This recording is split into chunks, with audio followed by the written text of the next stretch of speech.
Serious గా పెట్టారో సిల్లీగా పెట్టారో గానీ నాకైతే ఒక సిస్టర్ ఈ కామెంట్ పెట్టారు, జీతం ఎంత అని అడిగితే చెప్పట్లేదు అనేసి ఒక వీడియో అయితే చేశాను కదా, ఇక దానికి వచ్చిన కామెంట్ అది. అసలు నేను చేసే పనికి మరీ అంత జీతం వస్తుందా? అసలు 45,000 అంటే మాటలా చెప్పండి. అంత జీతం అయితే నాకు రావట్లేదు గానీ వచ్చిన దాంట్లో అయితే నేను తృప్తిగానే ఉన్నాను. ఇప్పుడు ఇంటి దగ్గర కూర్చుండి ఖాళీగా టైం పాస్ చేసేదాన్ని, అలాంటిది ఇక్కడికి వచ్చాక ఏదో పని చేసుకుంటున్నాను, నాకంటూ 2 రూపాయలు వస్తున్నాయి, అవే నాకు చాలు. జీతం చెప్పట్లేదు అన్నానని మీరు అంత ఎక్కువ చేసి నన్ను ఎగతాళి చేస్తున్నారా, లేక సీరియస్ గా పెట్టారా? నాకైతే అర్థం కాలేదు.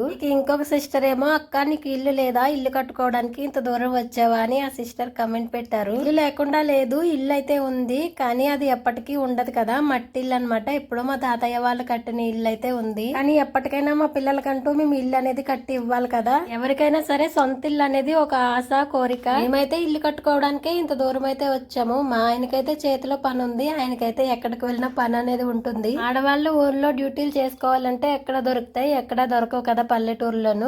మా సైడ్ అయితే అసలు ఏమీ ఉండదు. నేనైతే ట్రై చేశాను, మా ఊరి దగ్గరలో ఉండే సెంటర్ లోకి వెళ్ళి అయితే అడిగాను, ఏమైనా వర్క్ ఏమైనా దొరుకుతుందేమో. ఏ షాప్ లో అయినా సరే ఒకటే టైం అయితే చెప్పారు, నైట్ 9 వరకు ఉండాలంట. అంత టైం వరకు ఉండాలి అంటే మా ఊరి సైడ్ అయితే ఆటోలు కూడా తిరగవు. ఒక సెంటర్ అయితే 3 కిలోమీటర్లో ఉంది, ఇంకొకటేమో 6 కిలోమీటర్లో ఉంది.